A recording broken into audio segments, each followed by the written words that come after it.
आज सुनिए शनि भगवान और भोलेनाथ की कथा। कथा।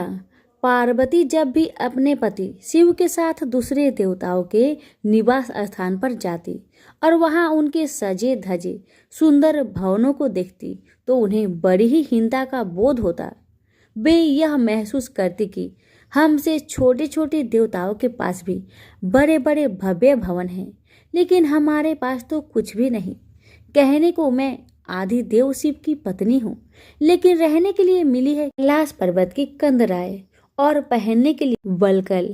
किसी उचित आवास के अभाव में अन्य सुख सुविधाओं का उपभोग नहीं कर सकती। एक दिन पार्वती ने अपने मन की व्यथा अपने पति शिव से कही। शिव जी सुनकर मुस्कुराए, फिर बोले, इसमें हीनता की तो कोई बात ही नहीं देवी। प्रत्येक व्यक्ति की अपनी अपनी जीवन शैली होती है। हमारी जीवन शैली यही है, हम अपनी इस शैली को हीन क्यों समझे।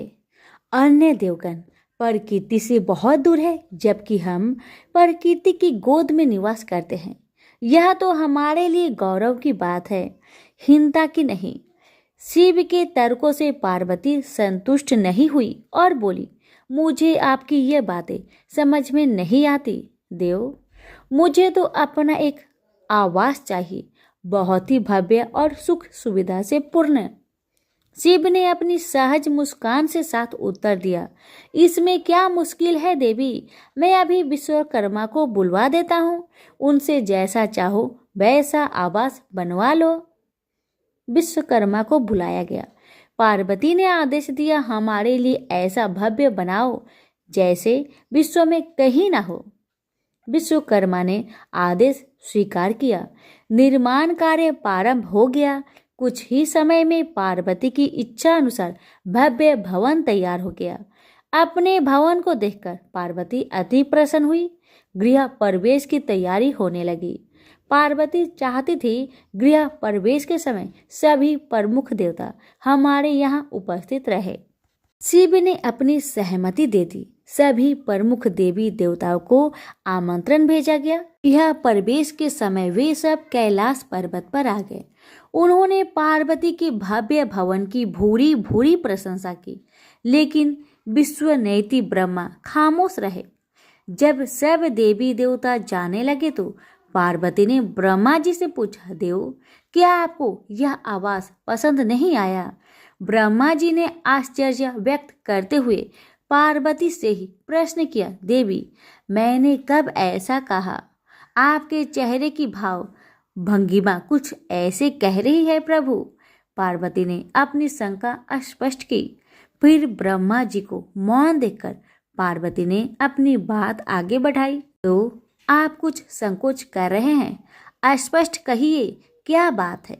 ब्रह्मा जी ने तनिक रुककर उत्तर दिया, देवी और तो सब ठीक है, लेकिन इस प्रसाद पर शनि की कुदृष्टि है। इतना कहकर वे वहां से चले गए। पार्वती ने ब्रह्मा जी की बात शिव को बतलाई तो वे कुछ चिंता में पड़ गए। पार्वती ने पूछा, प्रभु शनि की दृष्टि से क्या हो सकता है, यह प्रसाद जल सकता है। भगवान शिव ने उत्तर दिया, हाँ। यह सुनकर पार्वती भी चिंतित हो गई और बोली, प्रभु इसके लिए कोई उपाय कीजिए। शिव ने निराश व्यक्त की, शनि की दृष्टि को हटाना सरल नहीं है देवी। शिव का उत्तर सुनकर पार्वती आवेश में आ गई और बोली, सरल क्यों नहीं है। आप अभी शनि लोक जाइए और शनि देव से कहिए कि वह हमारे प्रसाद से अपनी कुदृष्टि हटा ले। यदि वह मान जाए तो आप तत्काल उसे कोई वरदान दे दीजिएगा, और यदि न माने तो आप अपना डमरू जोर से बजा दीजिएगा। मैं स्वयं अपने प्रसाद को आग लगा दूंगी। यदि प्रसाद को जलना ही है तो यह मेरे हाथों से जलेगा, शनि की कुदृष्टि से नहीं। इसके बाद मैं शनि को श्राप दूंगी। पार्वती की इच्छा अनुसार शिव शनि लोक गए। वहां शनि देव ने उनकी अभ्यर्थना की और आदर के साथ आसन पर बैठाया। आसन ग्रहण करने के बाद शिव ने अपने आने का प्रयोजन बताया। देवी पार्वती ने जो प्रसाद बनवाया है उस पर तुम्हारी कुदृष्टि है, अतः वे चाहती है कि तुम उधर से अपनी कुदृष्टि हटा लो। शनि देव ने करवध होकर निवेदन किया, आप निश्चिंत रहे देव, माता पार्वती के प्रसाद पर कुदृष्टि डालने का मैं दुस्साहस नहीं कर सकता। शनि से आश्वासन पाकर शिव प्रसन्न हो गए। शनि, मैं तुमसे प्रसन्न हूँ, तुम जो चाहे वर मांग सकते हो, भोलेनाथ ने कहा। शनि ने विनम्र भाव से कहा, प्रभु आपका दिया हुआ सब कुछ मेरे पास है, अब मैं और क्या मांगू। हाँ, एक इच्छा अवश्य है, वह है आपका तांडव नृत्य देखने की। बहुत दिन हो गए उसे देखे हुए, आप अपना नृत्य दिखला सके तो कृपा होगी। शनि का यह अनुरोध शिव को अच्छा लगा। उन्होंने तत्काल अपना डमरू उठा लिया और लगे नृत्य करने।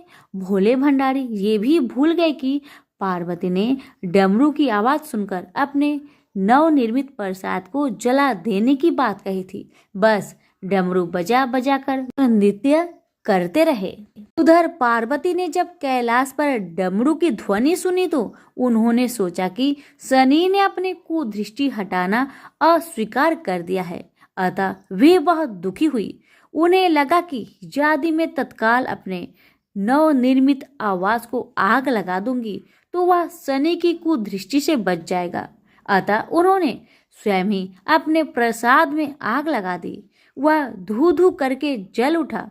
प्रसाद को जलता देख पार्वती का शनि पर क्रोध धीरे धीरे बढ़ने लगा। अब वे उसे श्राप देने को तैयार हो गई, लेकिन उसी समय भगवान शिव वहां पहुंच गए। उन्होंने प्रसाद को जलते देखा तो वे आश्चर्यचकित रह गए। उनकी समझ में ही नहीं आया कि यह कैसे हो गया। फिर अचानक उन्हें सब कुछ स्मरण हो गया। अपनी भूल का उन्हें एहसास हुआ। उन्होंने पार्वती को सब कुछ सुनाया। सच्चाई जानकर पार्वती को भी अपनी जल्दबाजी पर दुख हुआ। अब शनि को श्राप देने का कोई अर्थ नहीं था। प्रत्यक्ष उसका कहीं कोई अपराध नहीं था। फिर भी पार्वती और शिव को यह लग रहा था कि यह सब हुआ शनि की कुदृष्टि से ही, लेकिन स्थिति को देखते हुए वे दोषी नहीं ठहरा सकते। प्रेम से बोलिए शनि महाराज की जय। उमापति शंकर भगवान की जय। पिपलाद और शनि भगवान की कथा, जो भी इनकी कथा को सच्चे मन से श्रवण करेगा उसकी सारी दुख तकलीफ समाप्त हो जाएगी। कहते हैं कि किसी पर शनि की 6.5 होती है तो विद्वानों द्वारा कहा जाता है कि आप पीपल वृक्ष की पूजा करें। आखिर इसके पीछे का कारण क्या है, आइए इस रहस्य को जानते हैं। पिपलाद ऋषि का नाम आप सभी ने सुना होगा। वह महर्षि दधीचि के पुत्र थे। महर्षि दधीचि जिन्होंने अपनी हड्डियों का दान कर दी थी, जिससे इंद्र का वज्र बनाकर और वृतासुर का संहार संभव हो पाया था। यह घटना ब्रह्म पुराण की है। शमशान में जो महर्षि दधीचि के मांस पिंड का दाह संस्कार हो रहा था तो उनकी पत्नी अपने पति का वियोग सहन न कर पाई और पास में स्थित पीपल के वृक्ष की कोटर में जो जड़ों के कारण एक गड्ढा बन जाता है, उसमें अपने 3 वर्ष के बालक को रखकर स्वयं चीता पर सती हो गई। इस प्रकार महर्षि दधीचि और उनकी पत्नी का बलिदान हो गया। किंतु पीपल की कोटर में रखा बालक भूख प्यास से तड़पने लगा और चिल्लाने लगा। जब कोई वस्तु से नहीं मिली तो कोटर में गिरे हुए पीपल के फल खाकर वह बड़ा होने लगा। एक दिन देवऋषि नारद वहां से गुजर रहे थे। नारद जी ने पीपल की कोटर में बालक को देखकर उससे उसका परिचय पूछा। बालक ने अपना परिचय दिया और बताया कि मैं नहीं जानता कि मैं कौन हूँ। नारद ने पूछा, तुम्हारा जनक कौन है? तब बालक भी उसी तरह का उत्तर दिया कि वह नहीं जानता कि उसके जनक कौन है। तब नारद जी ने अपना ध्यान धरकर उस बच्चे के बारे में पूरी जानकारी निकाली और उसे बताया कि तुम महान दधीचि के पुत्र हो। तुम्हारे पिता की अस्थियों का वज्र बनाकर ही देवताओं ने असुरों पर विजय प्राप्त की थी। नारद ने बताया कि तुम्हारे पिता दधीचि की मृत्यु मात्र 31 वर्ष की उम्र में ही हो गई थी। बालक ने अपने पिता की अकाल मृत्यु के बारे में जानना चाहा।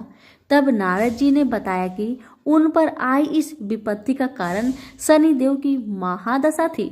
नारद जी ने उस बालक को पिप्पलाद नाम दिया, क्योंकि वह पीपल के पत्ते और उसका गुदा खाकर बड़े हुए थे। उसके बाद नारद जी ने उसे दीक्षित किया। नारद जी के जाने के बाद उस बालक ने, जिसका नाम पिप्पलाद था, ब्रह्मा जी की घोर तपस्या की। ब्रह्मा जी ने जब बालक से वर मांगने के लिए कहा तो पिप्पलाद ने अपने दृष्टि मात्र से किसी को भी जलाने की शक्ति मांगी। ब्रह्मा जी ने उसे वरदान दे दिया। ब्रह्मा जी के वरदान के बाद पिप्पलाद ने सबसे पहले शनि देव का आह्वान किया और उन्हें अपने सामने प्रस्तुत किया। सामने पाकर उन्होंने शनि देव को भस्म करना शुरू कर दिया। शनि देव शरीर से जलने लगे। ब्रह्मांड में कोलाहल मच गया। सूर्य पुत्र शनि की रक्षा के लिए सारे देवता विफल प्रतीत हो रहे थे। सूर्य ने अपनी आंखों के सामने अपने पुत्र को जलता हुआ देखा। ब्रह्मा जी उसे बचाने के लिए विनय निवेदन किया। ब्रह्मा जी ने स्वयं पिप्पलाद के सम्मुख प्रकट होकर शनिदेव को छोड़ने के लिए कहा, किंतु वह तैयार न हुए। ब्रह्मा जी ने एक के बदले 2 वरदान मांगने की बात कही। तब पिप्पलाद ने खुश होकर 2 वरदान मांगे। पहला, जन्म से 5 वर्ष तक किसी भी बालक की कुंडली में शनि उसको कारक नहीं होगा। जैसे मैं अनाथ हुआ, शनि के कारण कोई और अनाथ नहीं होगा। दूसरा, उन्होंने कहा मुझे अनाथ को पीपल में शरण दी थी। जो व्यक्ति सूर्य उदय से पूर्व पीपल वृक्ष पर जल चढ़ाएगा, उस पर शनि की बुरी महादशा का असर नहीं होगा। ब्रह्मा जी ने तथास्तु कहकर वरदान दिया। तब पिप्पलाद ने चलते हुए शनि को अपने ब्रह्म दंड से उसके पैरों पर आघात करते हुए मुक्त किया, जिससे शनि देव की पैर क्षतिग्रस्त हो गए और वह पहले जैसे तेजी लायक नहीं रहे।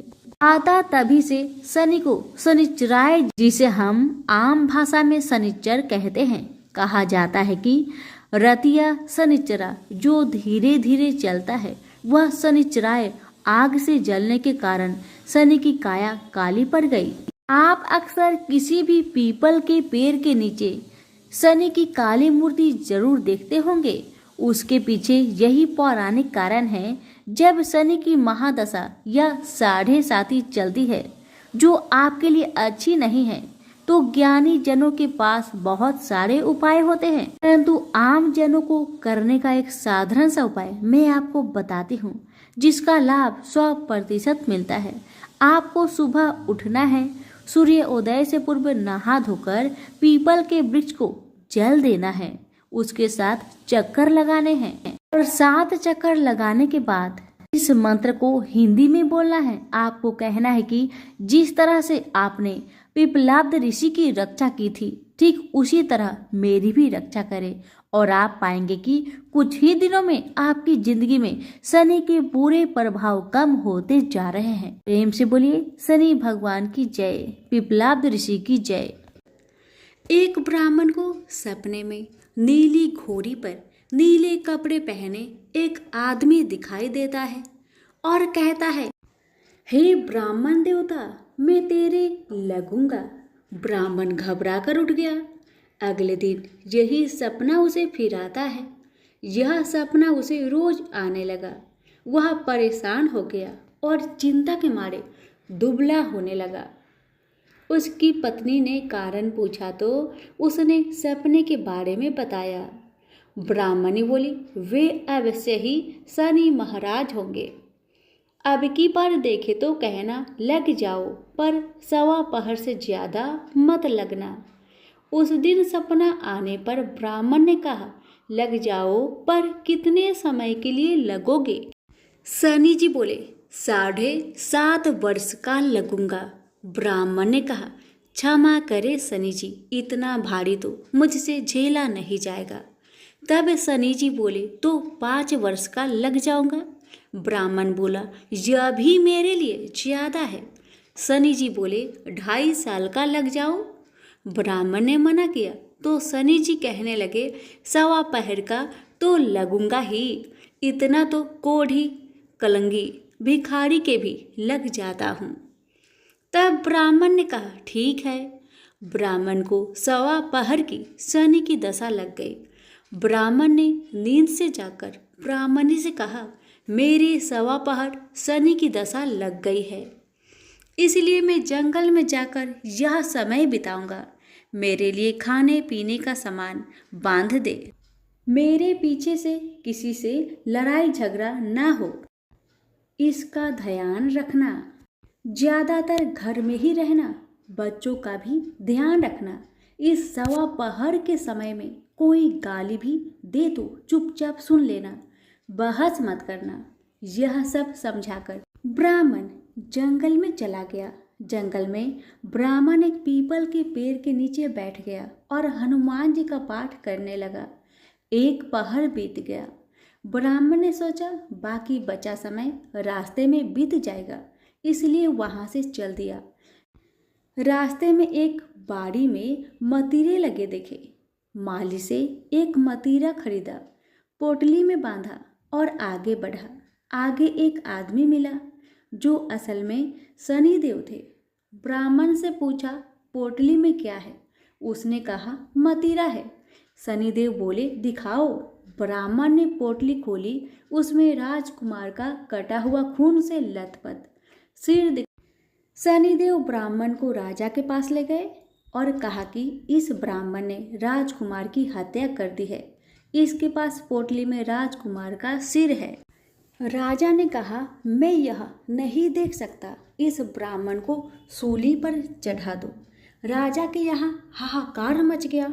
ब्राह्मण को सूली पर चढ़ाने से पहले पूछा गया कि उसकी कोई आखिरी इच्छा हो तो बताए। ब्राह्मण ने सोचा किसी तरह 1.25 पूरा करना होगा। उसने कहा वह रोज बालाजी की कथा सुनता है, मरने से पहले अंतिम बार बालाजी की कथा सुनना चाहता हूँ। ब्राह्मण को कथा सुनाने का प्रबंध किया गया। कथा कहते कहते 1.25 पूरा हो गया। शनि की दशा टलते ही राजकुमार शिकार खेर कर लौटता हुआ दिखाई दिया। राजकुमार को आता देख राजा बहुत खुश हुआ, लेकिन उसे निर्दोष ब्राह्मण की हत्या का दोष लगने का डर सताने लगा। उसने तुरंत घुड़सवार सैनिकों को ब्राह्मण को आदर सहित ले आने के लिए भेजा। ब्राह्मण राज दरबार में आया तो राजा ने क्षमा मांगी और पोटली दिखाने के लिए कहा। पोटली खोली तो उसमें मतीरा था।